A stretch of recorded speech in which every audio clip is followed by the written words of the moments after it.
What's up, y'all? Welcome back to The Raging Atheist. I am Nakasuchi, the little bear, and I'm starting a new series. I'm going to read from all the holy books. I'm going to interpret what I'm reading as I'm reading them, and I knew I was going to start with the Holy Bible, but I've been back and forth. Do I start with the Old Testament? Do I start with the New Testament? I really want to get into the New Testament, so that's where we're going to start, and then I think I can read the Torah instead of the Old Testament. Whenever I get to Judaism.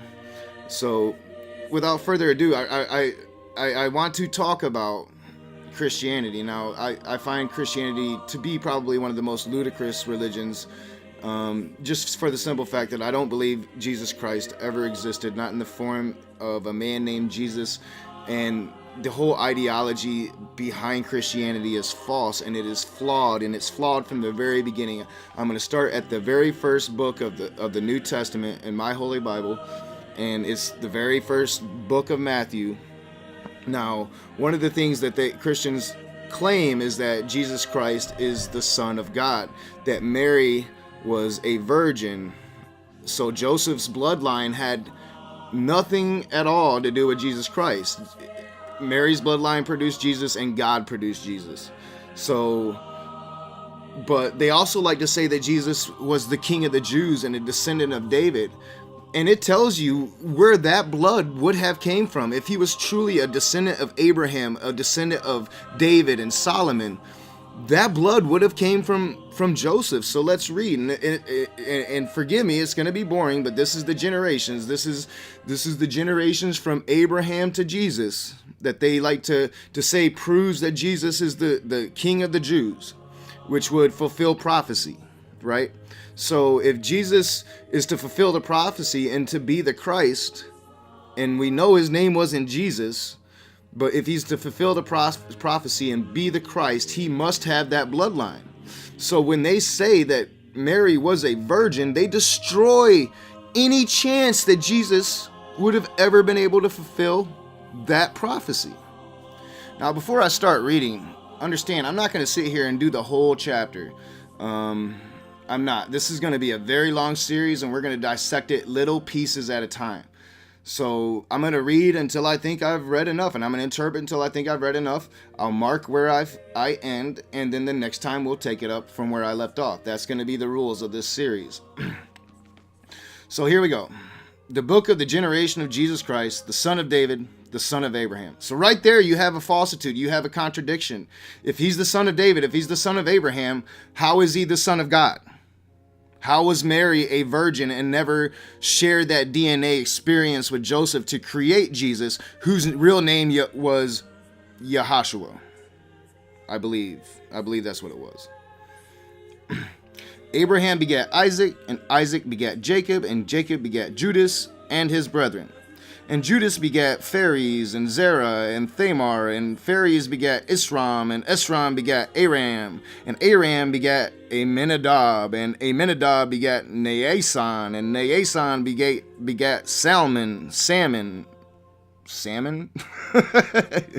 and Salmon begat Boaz, and Rochab, and Boaz begat Obed of Ruth, and Obed begat Jesse, whatever. And Jesse begat David the king, and David the king begat Solomon of her that had been the wife of Urias. Yeah. So David was a hoe. And Solomon begat Roboam, and Roboam begat Abiah, and Abiah begat Asa, and Asa begat Josaphat, and Josaphat begat Joram, and Joram begat Ozias, and Ozias begat Joatham, and Joatham begat Achaz, and Achaz begat Ezekias, and Ezekias begat Menanes, and whatever begat Amon, and Amon begat Josias, and Josias begat Jeconias and his brethren about the time they were carried away to Babylon. And after they were brought to Babylon, Jeconias begat Salathiel, and Salathiel begat Zorobabel, and Zorobabel begat Abiab, and Abiab begat Eliakim, and Eliakim begat Azor, and Azor begat Sadoc, and Sadoc begat Achim, and Achim begat Eliad, and Eliad begat Eleazar, and Eleazar begat Mathan, and Mathan begat Jacob, and Jacob begat Joseph, the husband of Mary, of whom was born Jesus, who is called Christ. So there you have it. Mathew chapter 1, verse 1 through 16 clearly shows you that in order for Jesus Christ to fulfill the prophecy set forth by the prophets before him, by the Jewish prophets before him, he would have to be of the line of David. He would have to be of the line of Solomon. He would have to be of the direct descendant of Abraham. But if Mary was really a virgin when she begat Jesus Christ, then this is a lie right there. So what's the lie? What is it? What's in the book? Or is it what you've been told your entire lives? What's the lie? You need to decide that. Because Joseph was of the line of David. And if Joseph's DNA did not participate in the making of your Jesus Christ, well, you have a significant problem with your religious philosophy. And not to mention that in the first 16 verses of their own holy book, their holy book itself contradicts the very foundations of their religion. Now, the foundations of the Christian religion is that Mary was a virgin and Jesus was the Son of God. But right here, it says quite differently. It says Joseph begat Jesus. Now, how do you begat somebody? You don't begat somebody by looking at that woman and hoping to have sex. No, you begat somebody by tearing it up, going deep, as my dad would say. But let's get back to it. So all the generations from Abraham to David are 14 generations, and from David until the carrying away into Babylon are 14 generations, and from the carrying away into Babylon unto Christ are 14 generations. Now, the birth of Jesus Christ was on this wise. When, as his mother Mary was espoused to Joseph, before they came together, she was found with child of the Holy Ghost. So now, just 2 verses later, it's directly contradicting itself. It just said that Joseph begat Jesus. But then 2 verses later, it says, when, as his mother Mary was espoused to Joseph. So it's saying that it was espoused, engaged, or married. I'm assuming engaged because that's been the narrative that they pushed. So when they were engaged, before they came together, before they were together physically, she was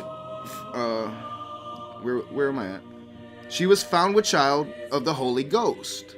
So it wasn't Joseph that begat Jesus. 2 verses later, it's the Holy Ghost that begat Jesus. It's God that begat Jesus. So that prophecy from the Torah, that prophecy from the prophets of old, saying that the Christ would be of the bloodline of David, was never fulfilled with the so-called Jesus.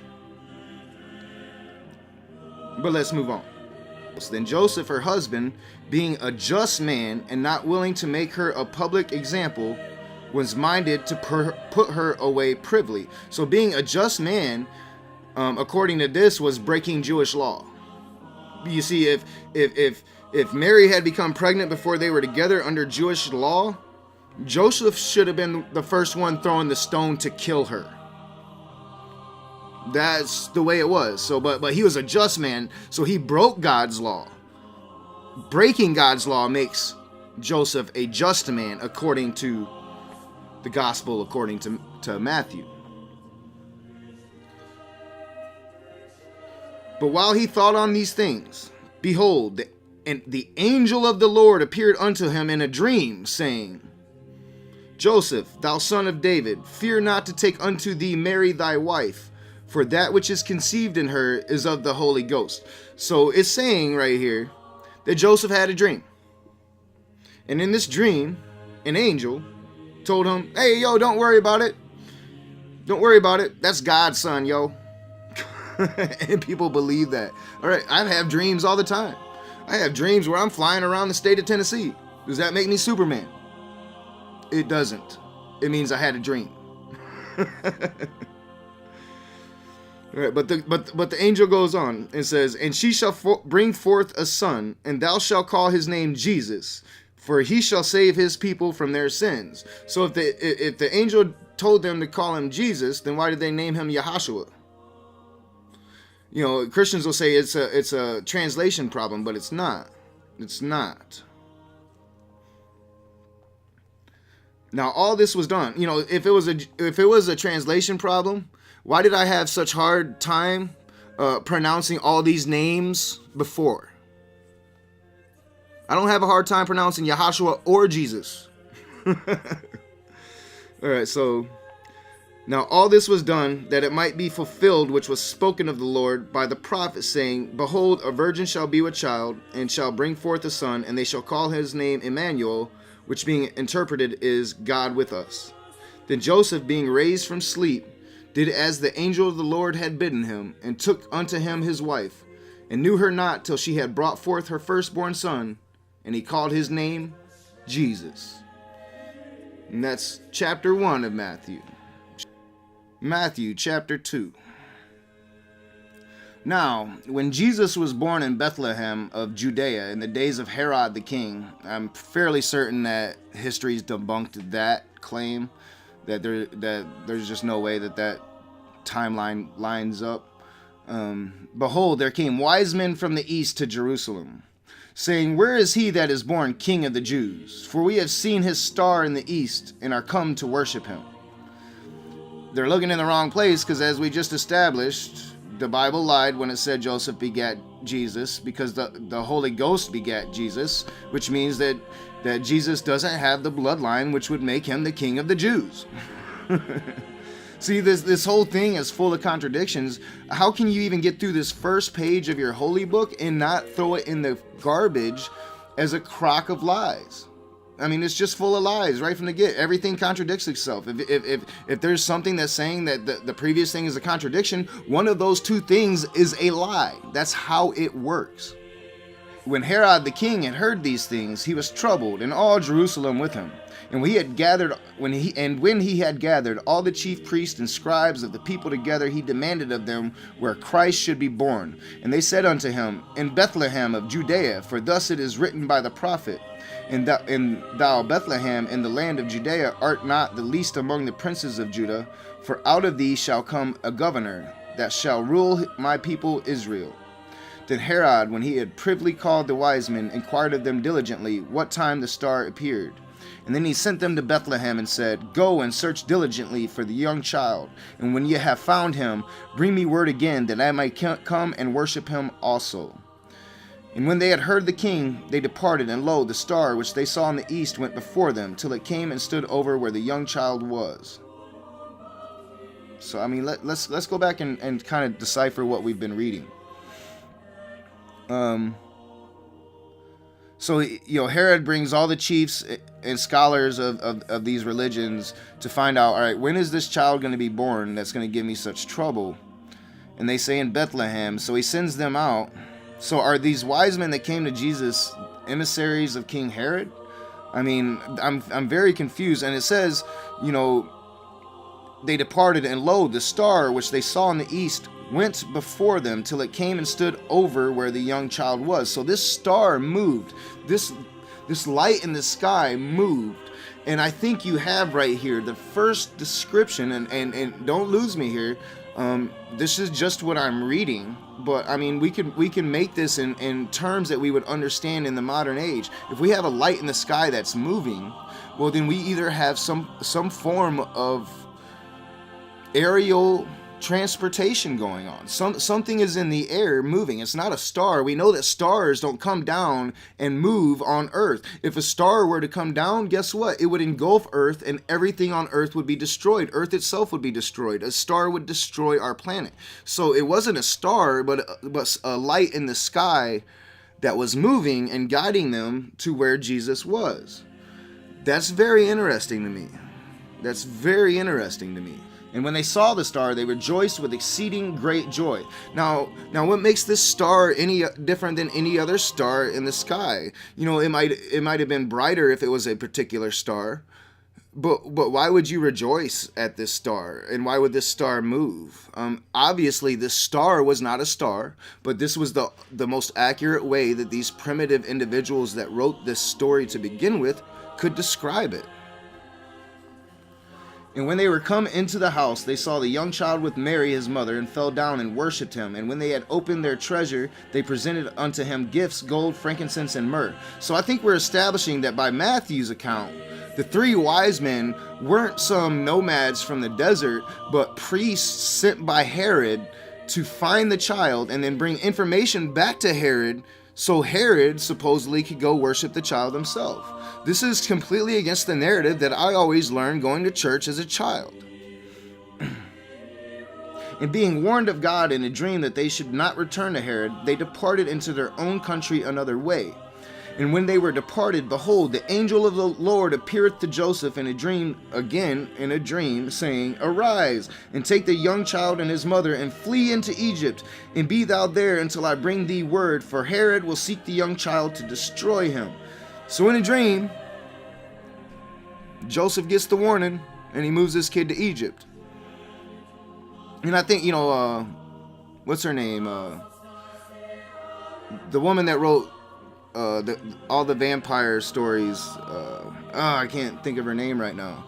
But she wrote a really good story about Jesus in Egypt. And I do think that it's complete cultish propaganda, but it's a good story. You should go check it out. So when he arose, he took the young child and his mother by night and departed into Egypt, and was there until the death of Herod, that it might be fulfilled which was spoken of the Lord by the prophet, saying, Out of Egypt have I called my son. Then Herod, when he saw he was mocked of the wise men, was exceeding wroth, and sent forth and slew all the children that were in Bethlehem, and in all the coasts thereof, from 2 years old and under, according to the time which he had diligently acquired of the wise men. Then was fulfilled that which was spoken by Jeremy the prophet, saying, In Ramah was there a voice heard, lamentation and weeping and great mourning, Rachel weeping for her children, and would not be comforted because they are not. But when Herod was dead, behold, an angel of the Lord appeareth in a dream of Joseph in Egypt. Again in a dream, we are trusting the dreams of a primitive carpenter from the desert in the Middle East. Saying, Arise, and take the young child and his mother, and go into the land of Israel, for they are dead which sought the young child's life. And he arose and took the young child and his mother, and came into the land of Israel. But when he heard the Archelaus did reign in Judea in the room of his father Herod, he was afraid to go thither. Notwithstanding, being warned of God in a dream, he turned aside into the parts of Galilee. And he came and dwelt in a city called Nazareth, that it might be fulfilled which was spoken by the prophets, he shall be called a Nazarene. And that's where we're going to stop for today. We've read the first 2 chapters of the Christian Holy Book, the New Testament, the Gospels according to Matthew, and we have nothing but contradictions. We have nothing but lies. We have nothing but it saying something about history, which history says something different. We have a bunch of garbage, really, so far. But I'm going to enjoy this. And I do have to say that I think we have our first UFO sighting in the Bible. And we'll get to that as we get into the New Testament, the Christian Holy Book, as only Nakasuchi, the raging atheist, could. So as always, I am Nakasuchi the Little Bear. If you like my videos, hit that like button, subscribe to my channel, share me on your social media, comment in the comment section below. I'll see you soon.